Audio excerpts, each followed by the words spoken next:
good enough. It's ready to go.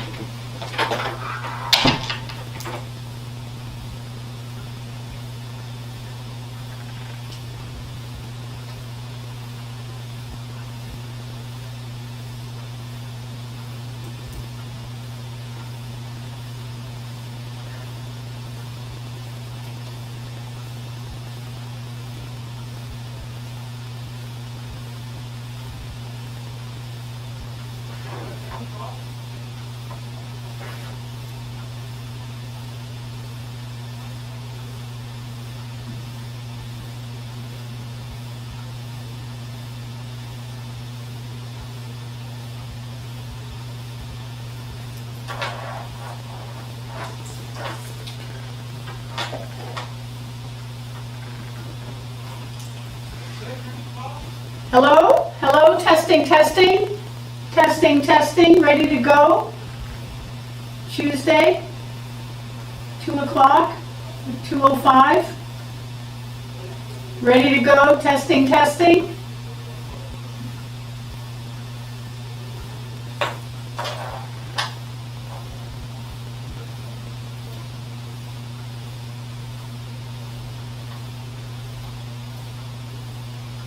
Ready to go? Testing, testing. Yeah, it's ready to go. Just we're waiting for people to come. Yeah. Yeah. Where's me? You're there, so don't worry about it. So I don't see me? You don't see you. How do I know when to speak, where they hear me? Oh, they are hearing you. They're hearing me Yeah, now. yeah, yeah. I'll do on you. I'll When do I start right now? tell them we're gonna start in a few minutes. Tell them we can start in a few minutes. Okay. Hi, everyone. As you can see, putting a course together is the easy part. The technology takes it a little bit longer. We're going to be ready to go in about 2 minutes, so appreciate your patience. Just bear with me.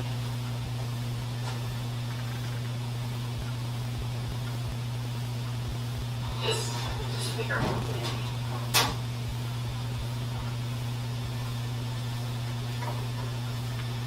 So just a couple of minutes and we'll be ready to go.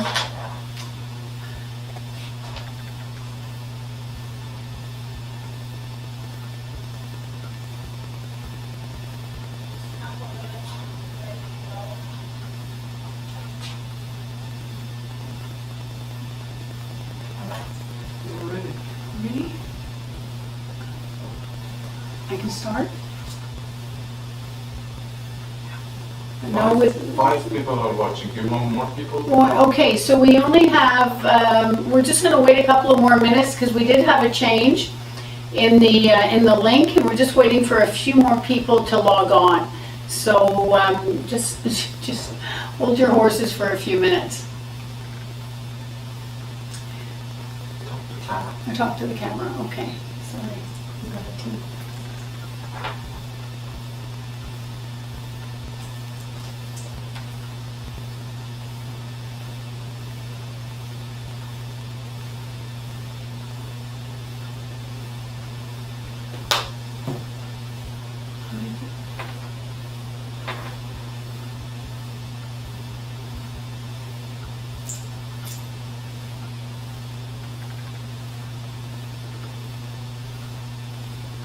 Oh.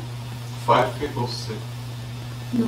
So we only have a few people, so I'm just going to give it another minute because I did send the link.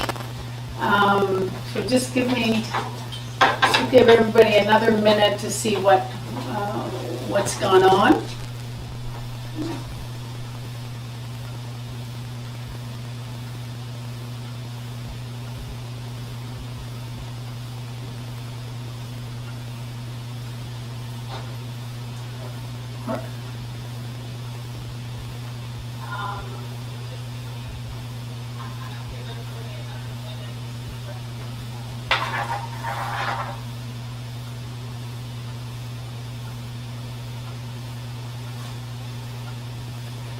You can go.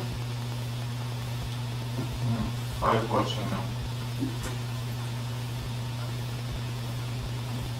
5 people watching. So more can log on, right? Yeah, they have the link so they can just come and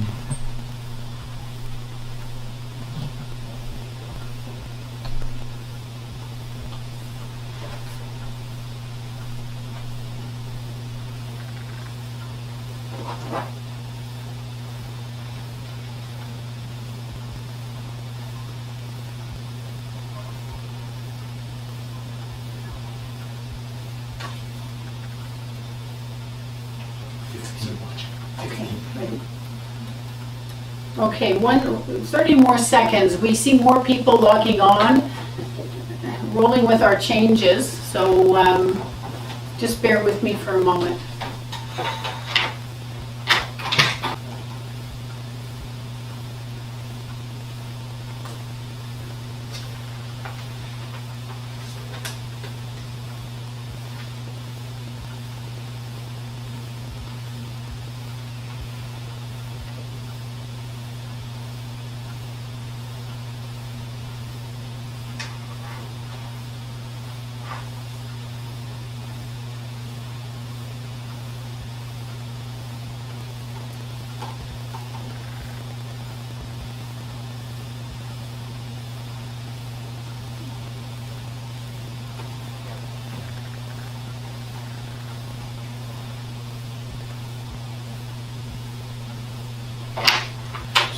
Okay.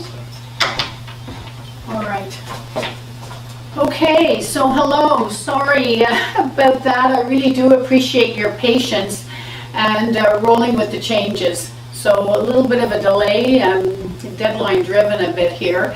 So as I said, the course is the easy part to put together. Rolling with the technology was a little bit more of a challenge. In any event, this is session 3. I will cover in the first hour, the first 50 minutes or so, we'll go over some recap, some of the questions I did get by email, and I'm going to go over a number of cases for review. The second part of the class, I will take your questions, and there's a place for you to type them in, send them, and I will answer them live. So, just to be clear, in some of the emails that I received from many of you wanting clarification, I will just cover some of those points right now. First of all, this is a 6-hour course, and at the end of the course, once you've done your assignment, you will receive a certificate for 6 hours of on how to integrate life coaching into your counseling practice. This is not a certification. A certification is a more intense program made up of a series of courses, and the program is usually a year or more long, and it's either run by the International Coaching Federation, Royal Roads runs one on leadership training. I know UBC runs one on organizational coaching.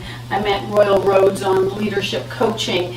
So those are $5,000, $10,000 courses, very different to what I'm offering.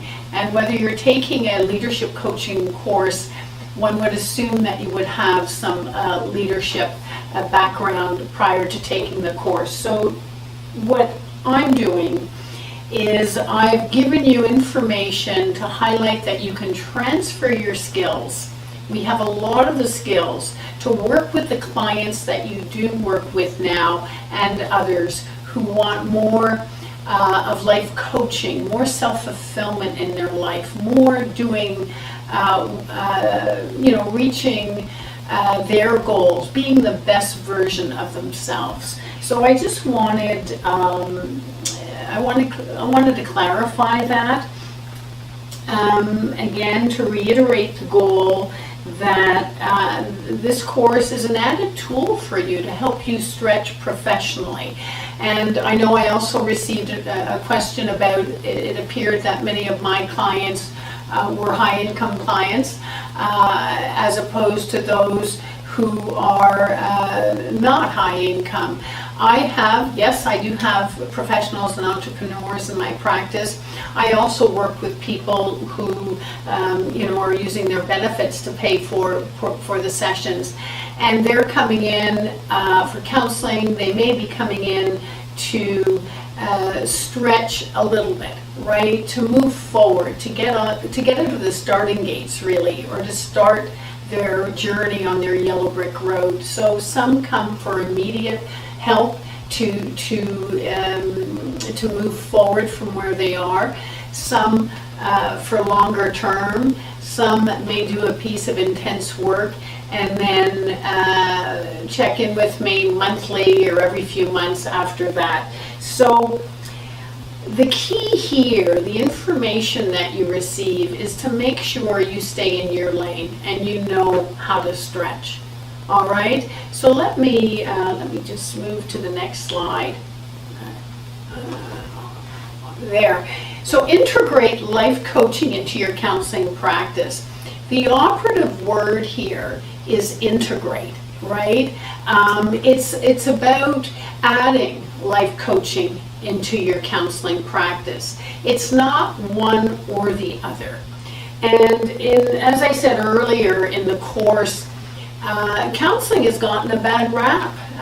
If you look at some of the life coaching sites, they describe therapy or counseling as a place to vent. And it's certainly much more than that, but we want to make sure that people coming in who are struggling, that it's not just back to stability, that we can move them even beyond the stability onto a new path, a more rewarding path, by asking the right questions. So again, for so long, which was a frustration for me, it was either doing one or the other. I say we're counselors as well as life coaches, and we can do both, and it's how to integrate life coaching into your counseling practice. And as I mentioned, for me, it changed my practice by adding life coaching, in that more motivated clients, as I mentioned before. So it's the integration that is the operative word. Again, I'm just going to reiterate what we talked about. What is coaching? It connotes positivity. It involves learning plus action plus accountability. The clients have to take action, right? They have to learn and they have to move forward, albeit at their own pace. And sometimes they have to slow down, and that's a learning as well. So it's about the being of the client, not the having, not the doing, but taking time to be. And as mentioned before, it evolved from athletics, from business management, from mentoring, and Napoleon Hill and Tony Robbins made a fortune on life coaching. But the mentoring, if you talk to older employees or managers or directors or VPs, they've all had mentors in their careers, and that's how they learned. So again, you're focusing on the inner to outer worlds of the client. It's not just the inner and not just the outer. It's the inner to outer worlds. As I mentioned, the teller self to the doer self.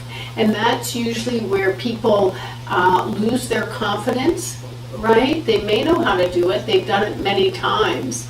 But suddenly that voice in them says, oh, I don't know if you can do this. You better be careful. You think you should?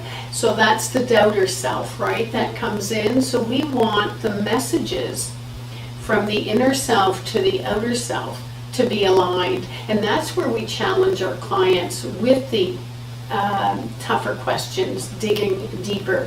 So we're helping clients always to move forward to be the best version of themselves when they're ready, right? We're embracing a vision to action philosophy, and you never get there. You get to a place and you change your goals or you reflect.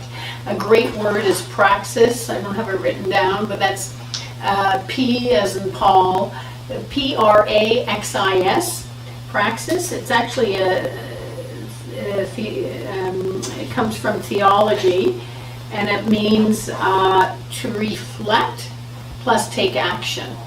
And one of the business gurus, I think his name was Peter Drucker, he often said, you know, after a challenge, or when you're faced with a challenge, always take some reflection, time for reflection. And then after the reflection, take action.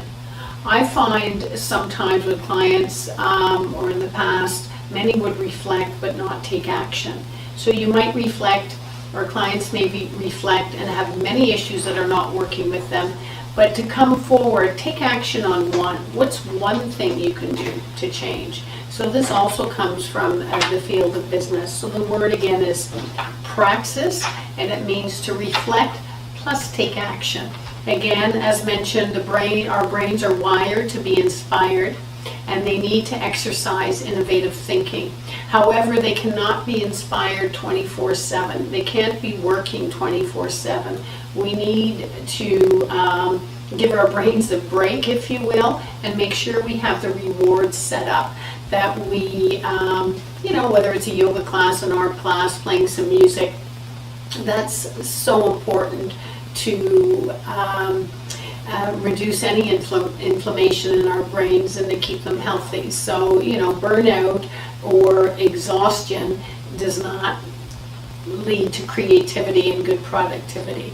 So let's review again what a life coach is, because I've been asked this question again. The definition, just a couple of extra ones, is someone professionally trained to help you maximize your full potential and reach your desired results. That's right off of the Tony Robbins website. And also life coaching says, life coaching is a designed alliance between coach and client, where the coaching relationship continually gives all the power back to you, the client. So the client has the answers. We're asking the client the questions. We believe that the client knows the answers to every question or challenge that they have in their life, even though those answers appear to be obscured, concealed, or hidden inside. So those are the life coaching. That's not executive coaching, it's not organizational coaching, it's not business coaching, it's life coaching. Those are the definitions, a couple of key ones anyway. And I believe we have the skill set, right? How much time did we practice active listening in your classes, in your practicums, and with your clients? We are skilled in active listening and understanding the fear behind the questions of our clients, to walk in their shoes. We know how to do that. So the stretch is really about just asking the questions, the key questions that's going to make them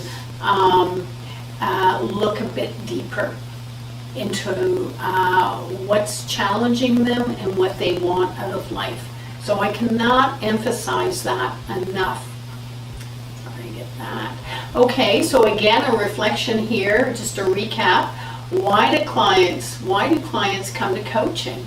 To be a better version of themselves, to have a better quality of life, right? More fulfillment, more life balance, to have more help with their communication skills, to understand like the underbelly of their issues, right? Where they feel stuck, to help define their goals and the process to reach them, to really understand what their goals are and why those are their goals and the process to reach them, to trust themselves, therefore to overcome their naysayers. There are always people that are going to rain on your parade, or that are afraid that you might not do it and you will be disappointed. So, right, we learn. We don't fail, we learn, is the key saying. They come to coaching to be more confident in certain areas of their life or in their new role, or to make sure, sort of to defeat the imposter syndrome that some people have when they get into a new role in the workplace. To be held accountable in their process. A lot of this comes too from transition theory, when you're leaving the old way, which no longer works, and you don't quite know what the new way is. Some of Bridges' model, if you know, or Hobson's models. So, the old way no longer works, and you're not quite sure what the new way of living is going to be, so you're a bit in that no man's land, in that state of limbo, so they're looking for help to move forward. And also clients come to stretch themselves personally and professionally. I think the last time I mentioned a couple of clients I had where, success for them was all about money for so many years and being the top salesman or one of the top salesmen, until they burnt out until either health went or they had significant issues and they were forced to take a step back. So if you don't listen to yourself, your body is going to let you know that something's wrong eventually. So you can eventually break down either physically, mentally, socially, financially. I'm sorry, get the right way going. The other thing is with clients, and you can Google this, you can Google the list of core values and a lot more will pop up. But with clients, when they speak to you and when they're stuck, a good way to move them forward is to identify their core values or help them identify their core values. Sometimes I'll have a list like this in my office and actually I hand it to them. Or I used to when you're in my office, or show it to them and ask them to highlight the top 3, right? So they can be adventurous, they can know they have a lot of concern for others, they can describe themselves as very dependable, a good sense of humor, reliable, a pragmatist, right? Loyalty, integrity. So they can build their goals from their core values, because when we're happy in life and we're content, we're usually living our core values. It's very much a character trait. So just know that. So again, I want to highlight the vision to action philosophy. And clients relate to this, right? If the magic wand question. And you know, their goal, they might be here, you are here on their life map, and eventually they want to be here, but that might be 5 or 10 years away, right? What would this look like? What would the benchmark number 1 look like? What would a year from now look like? What would make you happy a year from now? You know, and once they're on that yellow brick road, once they're on their journey, they can act as if they've reached their goal. The confidence just soars, and you can see the client just change automatically because they feel good now. They're on their right path. It's like I know I have a terrible sense of direction, so when I'm traveling and I know I'm finally on the right route, right? I'm going south if I want to go south and not mixed up with my directions. You know, there's just such a relief knowing I might be 200 miles away, but I know I'm on the right route. So that's just a relief. Same when you're on your path in life, moving towards your towards a goal. You know, you're going somewhere, and that's what it feels like. It's not just like doing the same old day in and day out because it works or because they know it. All right, they've challenged themselves and they're ready to take action, because life is full of challenges. I mean, it's never easy peasy every day, right? Nobody can, otherwise you're living in a bubble and you're afraid to take risks. And the key is, you know, you have to take bites out of life, but you have to want to be pretty sure that the bite you're going to take is going to work for you. Okay.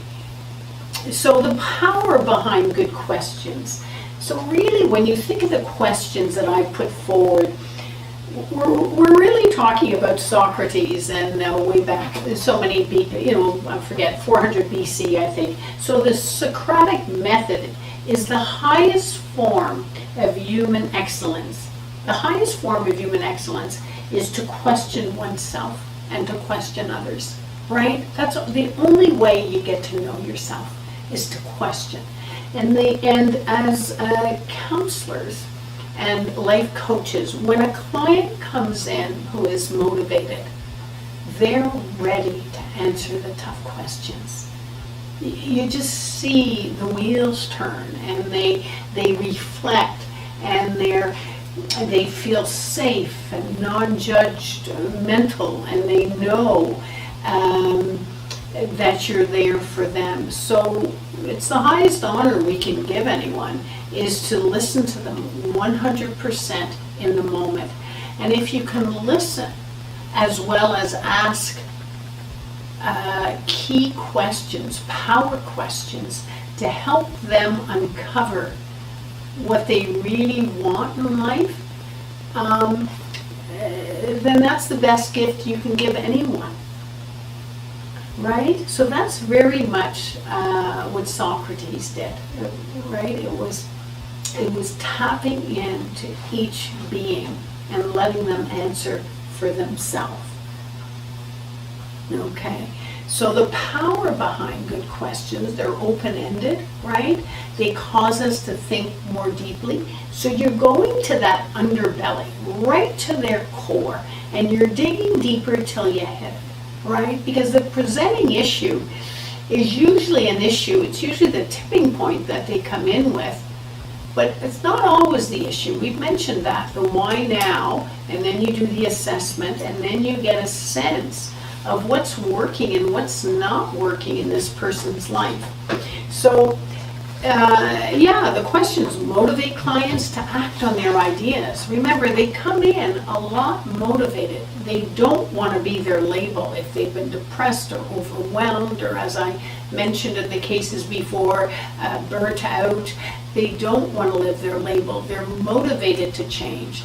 And good questions move clients from passive acceptance towards activating their creative ability to problem solve. We all have that ability to problem solve, to think things through, right? Usually after reflection. When we're stressed or anxious, we can become impulsive and not answer the questions or not solve the problem in the best way. So asking questions makes it coactive. The therapist and the life coach is asking the question, what is the deciding factor for you? What would be different if you went that way? What does that mean for you? What is your heart telling you? These are tough questions. These are poignant questions. And when you have the time to sit there and let the person answer, it's quite a special time.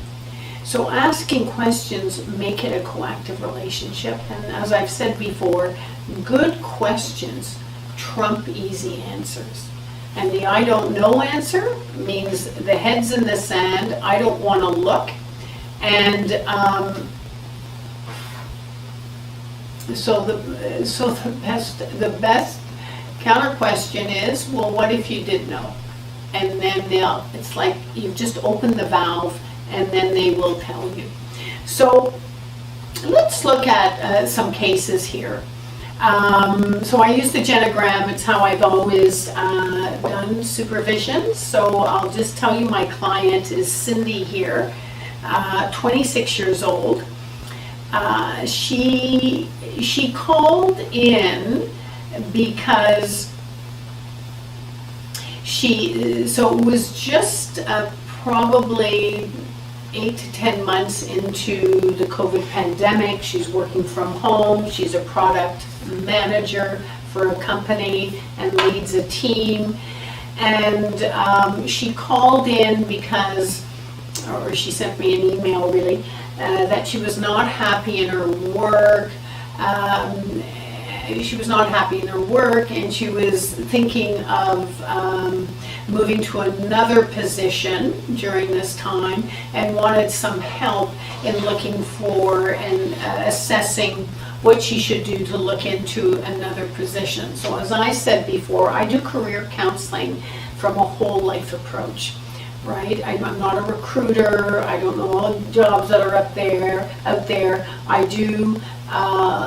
I would ask the client to research certain jobs or certain positions and bring them back to me. But this was her presenting issue. She was in a funk. She didn't like her work, and she wanted to try something new.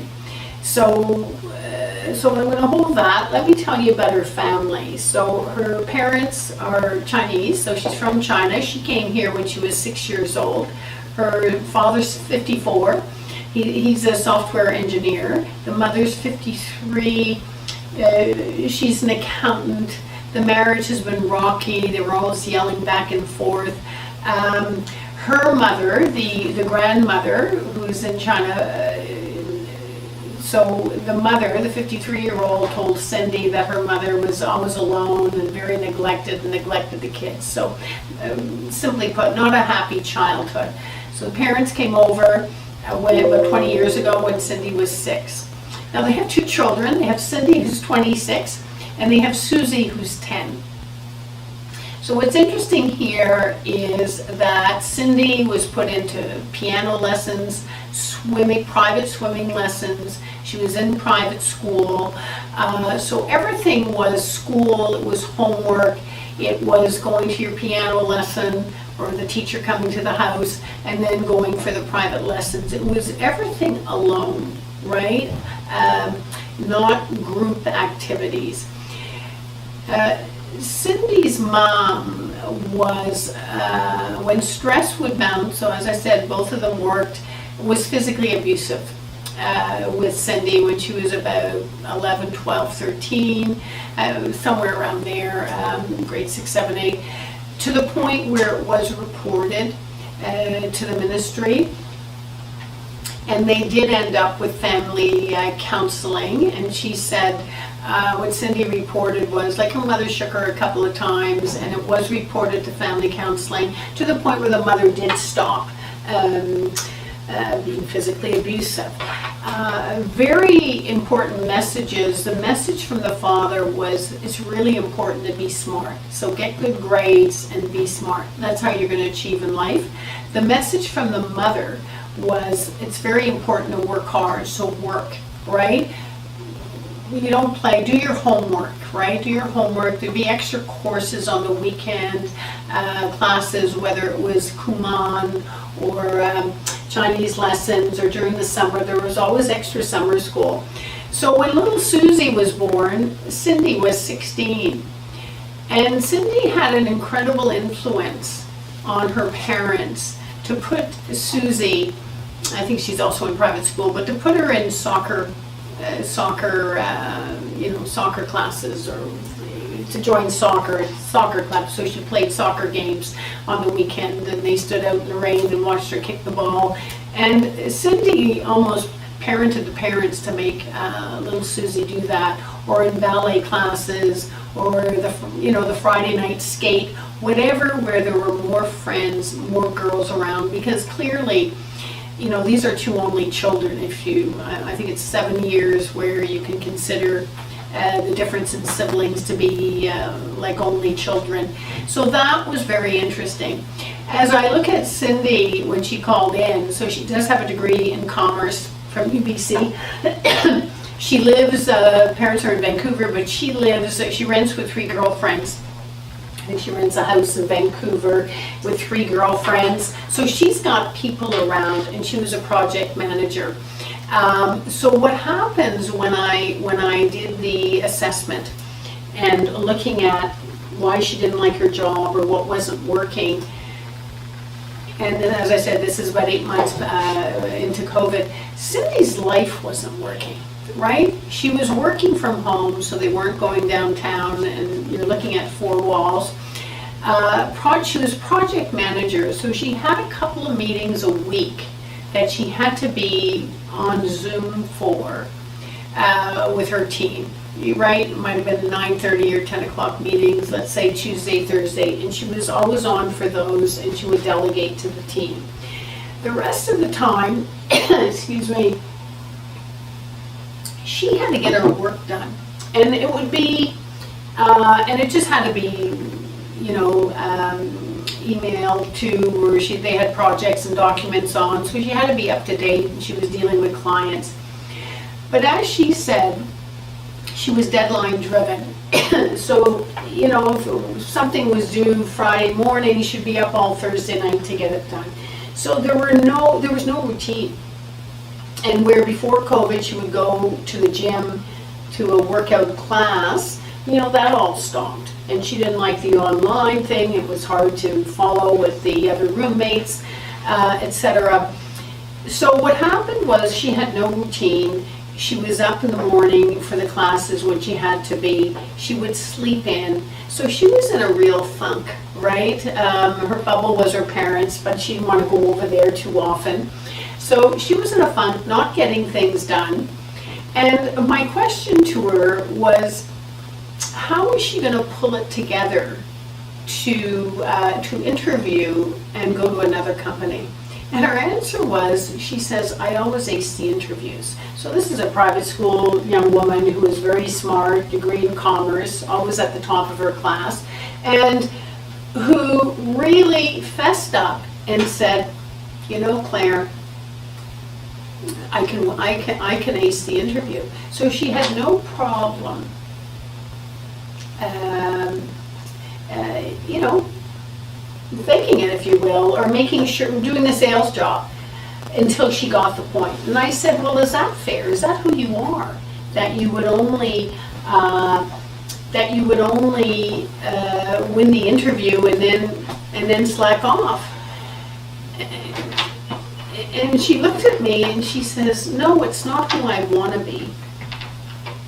So, and I said, what about, you know, your gym class? So what? There's no gym. Why can't, you know, you look pretty healthy. Could you go for a run, or could you do a run-walk routine? Could you get some exercise? And she said she could. And I said, what would it take? What would it take for you to do that? And then the other question is, I said, Cindy, what would be different about you if you were running 2 or 3 times a week?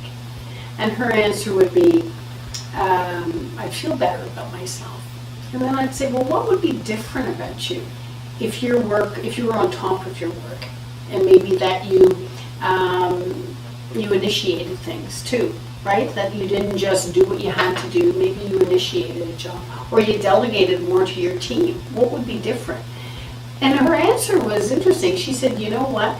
They would be a lot happier because I've got some of them that aren't working enough. So I said, well, what did you use in school at UBC? You got good marks. What kind of a system did you use in school?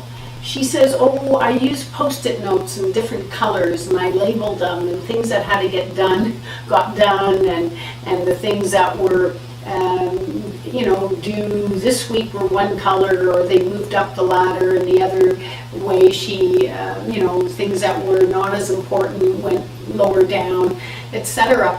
And I said, could you use that system for your current work?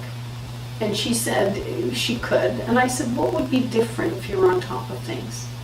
And so we just went back to pushing a little bit. What would be different? I said, before you look for the next job, the next career position, I said, let's get this one working well. Then you're ensured a good reference that maybe you've taken some initiative and you're leading the team. So you're in charge here. So if we can get you in charge here, where the paycheck is already coming in, right? And you're running and you a couple of times a week, and you're getting to bed on time, not 2 o'clock in the morning one day and you know, working all night the next. Let's put a routine together. Let's get your routine together. And she started running, and she did, you know, she put a system together. And I said, you know, I don't want you to book the next session with me until you've gotten a couple of things off your plate with work. Just send me an email, you know, because I'd say to her, okay, you want to do A and B, when are you going to get that done for?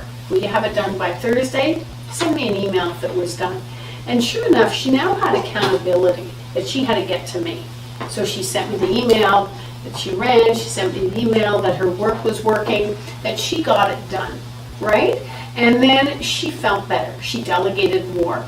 So what happened with Cindy is that she got in the driver's seat of her life.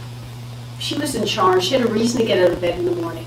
Because then there was somebody that, she got an email, I guess it was March, maybe April, May, that there was, things were opening up for summer, and that there was a mixed beach volleyball, and would she like to join the team? They were going to play once a week. So this became a social thing, and she loved that. And she felt the running would help her be a little bit better at beach volleyball. So she was motivated, she was excited about her work. And because it was COVID, she had saved a bunch of money. And then thought, I really want to go to Europe in August. Things were opening up, or September, August I think it was. And she did. She went to Europe, she went to Switzerland. She worked in a garden. She looked for work and worked for a garden. I think she went for 4 weeks and worked for a garden with a gardener for about 10 days who were hiring students, working outside. She loved that. And while she was there checking her email, she applied for another job, another position, another product manager position that was similar but with another company and paid a little more, and she thought she would need the experience. So here was Cindy, by getting her life together. So this was coaching. Yeah, she was in a funk. I could have followed her if she went to a career counselor and just worked on her getting another position. But if you reel it back and get her to be the best version of herself, or in charge of herself, then you look at what needs to be. She had to tap in to the positive side of her, that she likes to excel, she likes to work out, and she likes to socialize. And this worked for her. So those were the questions. What would be different about you, Cindy, if you were in the driver's seat of your life? If you were. And then when she came back from Europe, I had a session with her recently, and she told me she was so excited about her trip and the new position. And that was the question: what was different about you? What was it like to work in the garden with other people? And she said, I experienced so many people. There were about 10 of us from different cultures, and we're all on this journey. Most of us were traveling alone, and we had this opportunity to work together. And in that 10 days, I've made, I think, lifelong friends, or people I'll stay in touch with. And I was so ready to come back to my work and re-engage with my running. And she's finding a replacement for beach volleyball in the wintertime. So she was motivated. Let's look at the next case. So I want you to think about that. That was Cindy, just in the fun, how to go back and ground her, right? You can only grow from a place of stability. She needed to get stable in who she was before launching herself into something new. When we look at this next case, so this is Ryan. So Ryan is my client, 36 years old.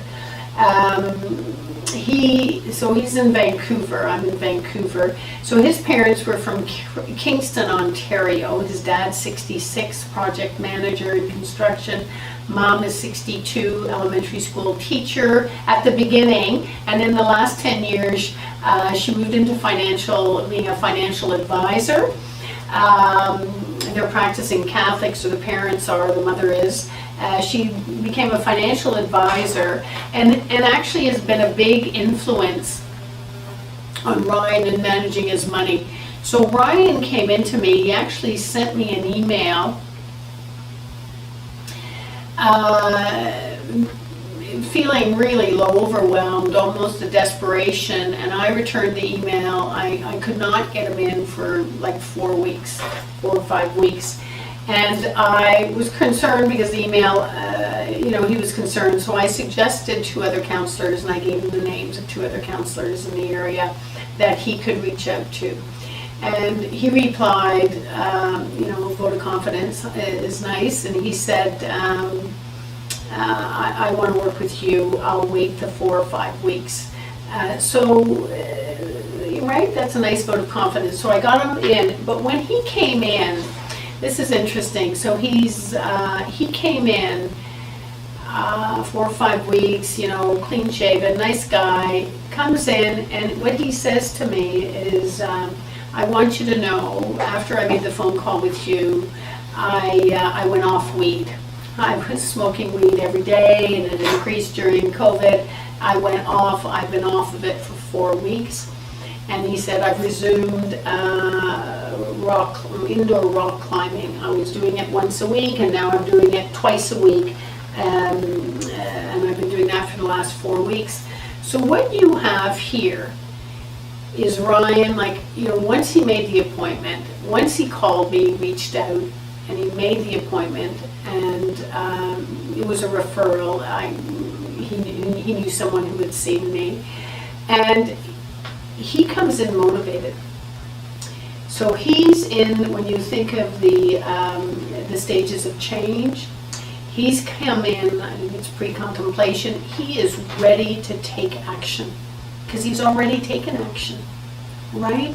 And his presenting issue, he came in, he describes himself as an extrovert and a super friendly guy, and he really is, and he likes positivity.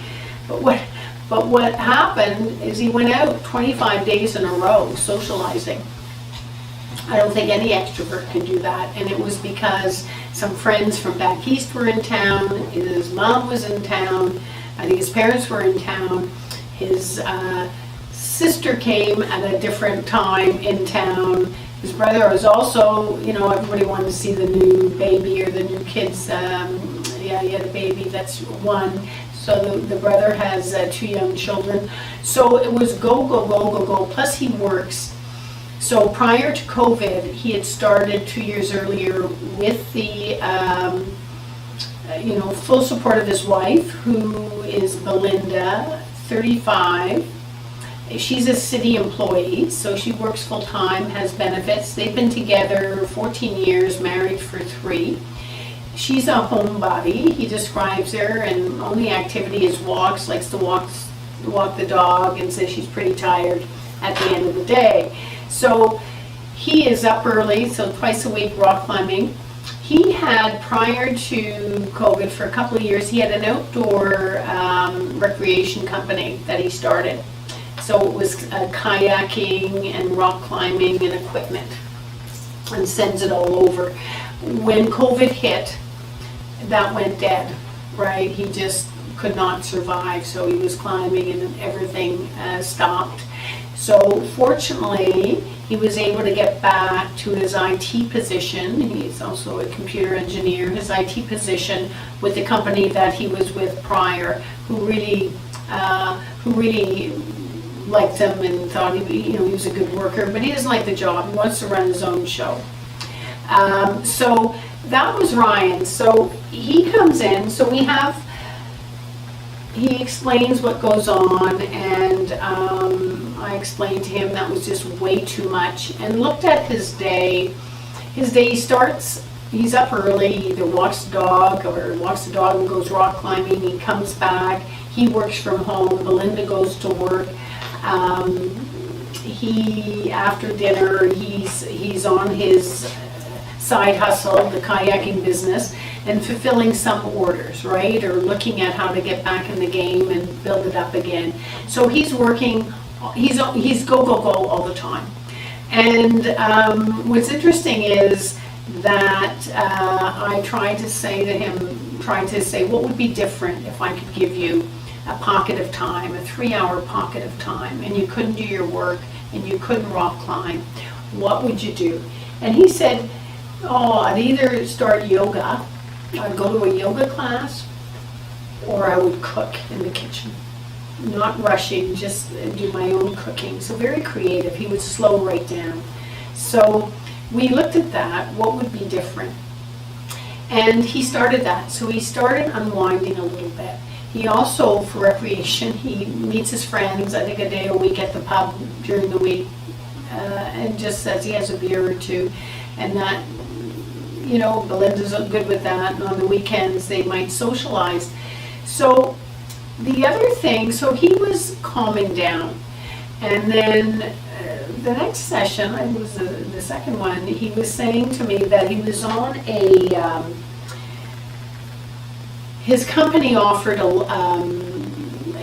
courses, like 5-minute courses, is what he said, videos that he could tap into, and there was a prize at the end for the one that would look at the most videos, but you couldn't look at more than one a day. So that was the role. I think one came out a day, and he got them all.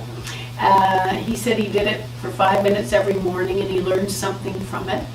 And one of them that came in, I said, what'd you take away from that, right? Tell me about that. What's one or two courses that stayed with you? And he said the one that he had the most trouble with was one that said, where do you see your life in a couple of years? Or in 3 to 5 years. And it pegged him, it classified him as a stimulator and a pioneer. So the stimulator part is that he's an adventurer, right? He's an adventurer, he also likes to meet new people, he's an influencer, he likes everybody to have a good time. And the pioneer is part of his startup. He likes to try new things, hence his startup company. So the downside to all that is he can't make people happy all the time. Sometimes people don't want his energy, and he has to respect that. But the interesting thing is, he says, I had a hard time answering the question where I want to be at 40.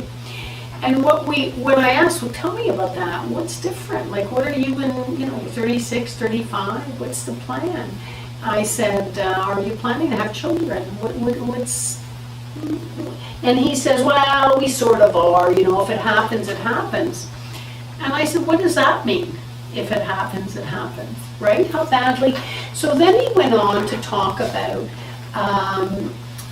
that he would really like to be a dad. And that with Belinda, it would be, if it happens, it happens, but if we're not having sex, it's not going to happen. So I asked him what would be different if he spoke to Belinda, if he addressed the areas, not differently, making it his issue, saying, I'm concerned, I want to have a family, as opposed to saying, should we try tonight? Making it a priority. What if, and he did say he's listening to his friends who are coming home and at different times, and they're knowing when their partner's ovulating, and they're right on it. They're ready to, if they have to come home at lunch, they're coming home to work. If making a baby or having a family is a priority, they're making sure that happens. And he's realizing we're not doing that. And I just said, what do you need to do? What would be different if you addressed Belinda? What if you let her know that this is important, really important, and that you have to take action? And what if you went? If you needed to go to the doctor with her, what if you went? Let her know that you would go with her. And let's have a plan in place that, if you're not pregnant in the next 3 or 4 months, that you will see the doctor. What would that look like? And he felt really comfortable with that. So what happens is, here's a guy who is 36, wants to have a family, and is not, it describes his relationship with his wife on so many areas that they're best friends, they've been together since almost university, and yet on the most vulnerable area, he doesn't know how to communicate with her.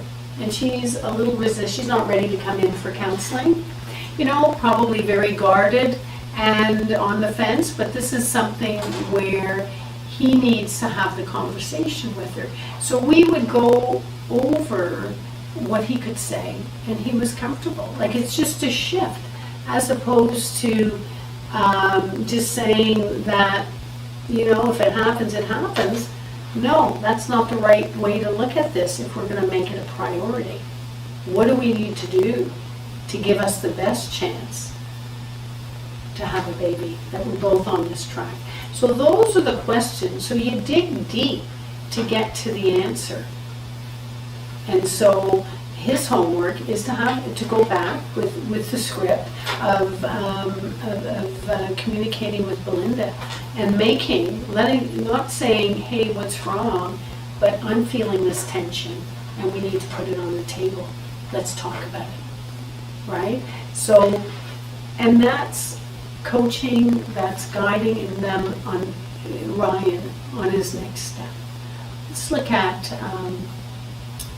maybe next case, and then we can look at a break. So here, again, here's Fred.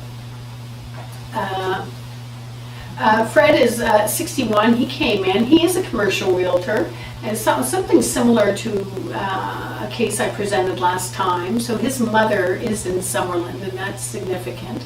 He's an only child. His wife is a part-time nurse, works at the hospital 2 to 3 days, and very, even during this time, very strict hours or shifts. She's not taking on extra shifts. She knows how much she can cope with. She loves to garden, and she loves to take walks. She has a couple of girlfriends she takes walks with. Fred is a commercial realtor. The migraines are on the increase, as well as the severity of the migraines have gotten more severe. And he's suffering from anxiety, and when he suffers from the anxiety, it triggers the migraines. He likes, he does like to play golf. He does. He started yoga about a year ago as well, off and on.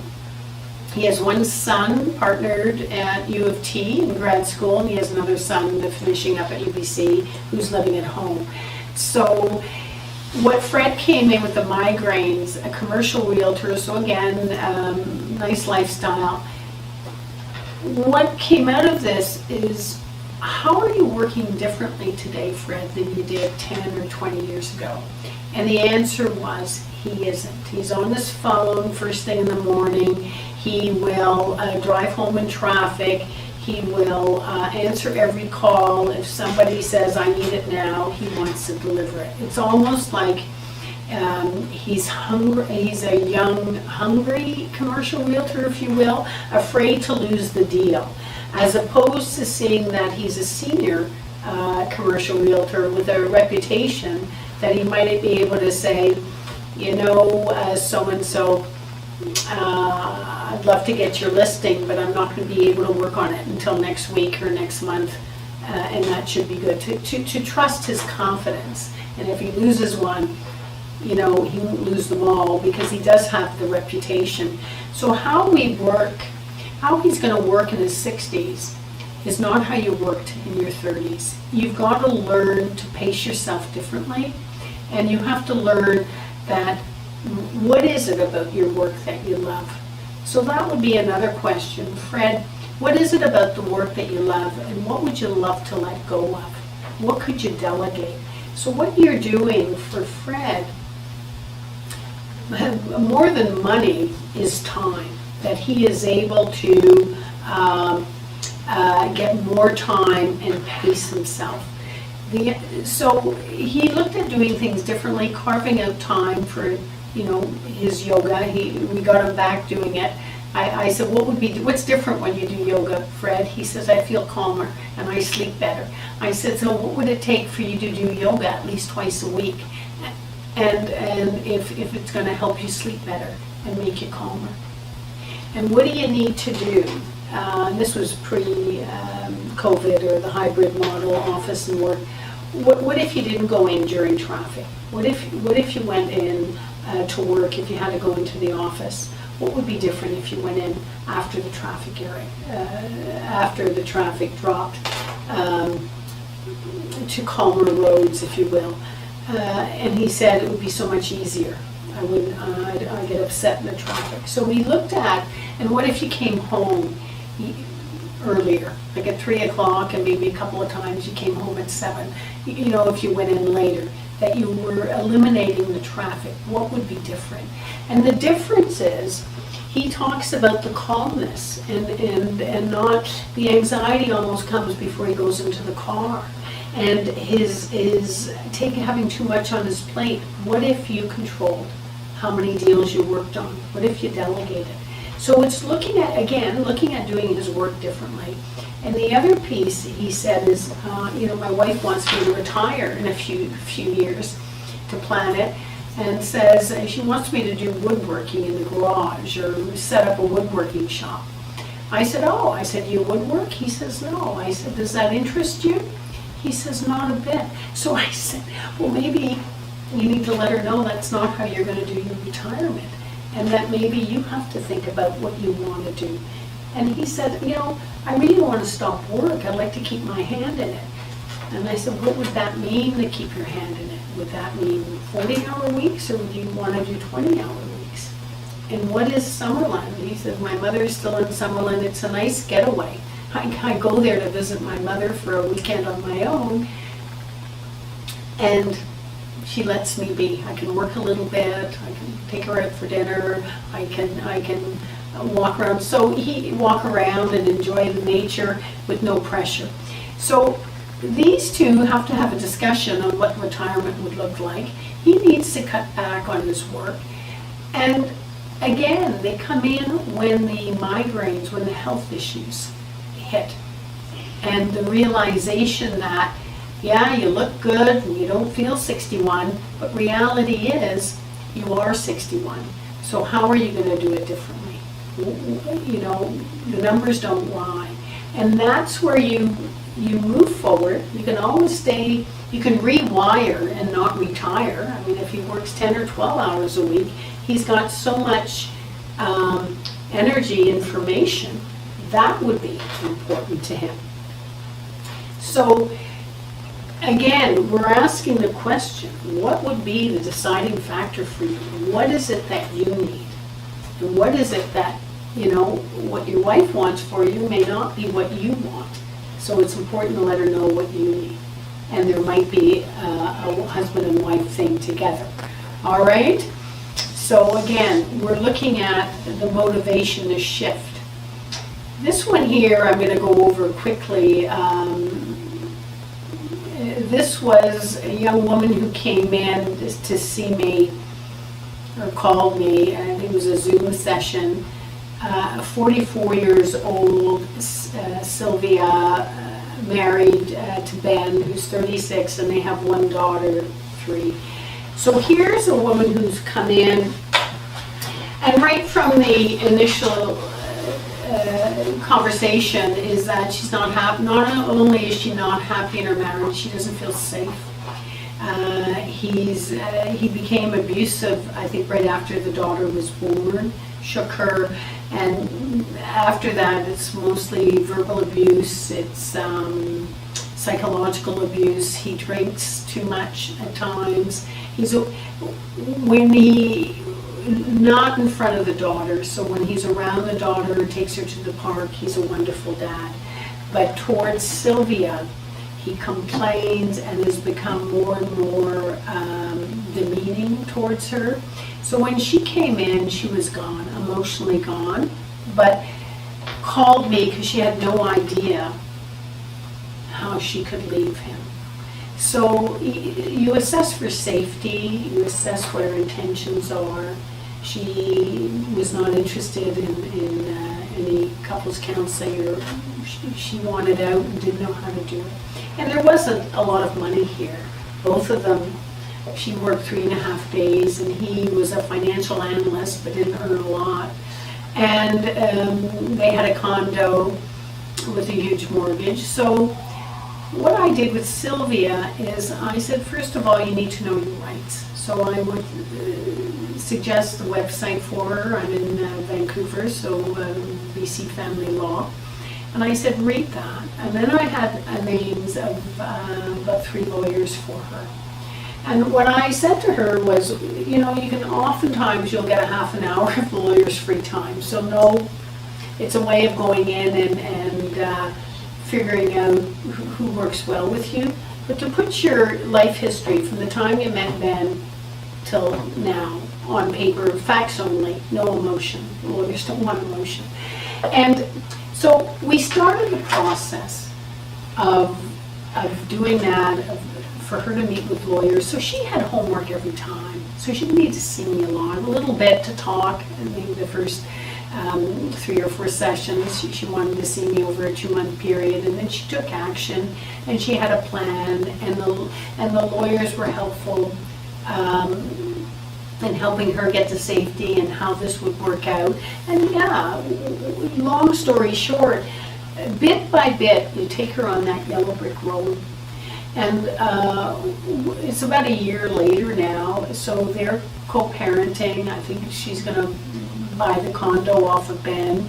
He does have, I think it's 60-40 in terms of access, and he did get into an anger management program, and they're looking at addictions as well, but one step at a time. It's never perfect, but she's gotten to safety. What would be different, Sylvia, early on if you were separate from Ben? It would be, I'd be peaceful. Life would be peaceful. I could see myself think again. I wouldn't be afraid. So, and maybe with the anger management and Ben, there's co-parenting now, maybe this is what he needed too, separation and divorce, for him to get on a better path. So even with the clients that come in, you don't need a lot of sessions. Sometimes you're just getting them out of their stuck positions, and you're coaching them every inch of the way. They're afraid. Like that first step, leaving an unhealthy relationship, is very difficult. And that's a coaching step. And if you have some, if you're able to move them forward, they're looking to you for the, for accountability, to give you accountability. I did this, or I did that, or I talked to this lawyer and that lawyer, but I really like the second one better. Do you think I'm okay with it? And you just say, well, if you felt, what impact did she have on you? If you felt more confident with that lawyer, then I want you to go with that. Go with your gut. So I'm not telling, but I am encouraging and motivating her to take the next step. What's within within her comfort zone, right? And I did let her know. I said, once you move here, it's like the momentum goes until you get that peaceful life settled with your daughter. We got to get everybody back to stability, and that's a fine. I've always said between chaos and stability. It's also strategy, right? You've got to know when to let them talk and when to give a little bit of, push them or ask them a strategic question. So you can't jump into strategy if they want to talk. And sometimes they come back and they want validation. What a week I had, or what a month I had, here's what I've done. And then you can ask, what's that feel like for you? Yeah, it's such a relief. All right, so I just noticed the time. We're going to take a 5-minute break. I'll see you back in 5 minutes, and I'll be ready for your questions, okay?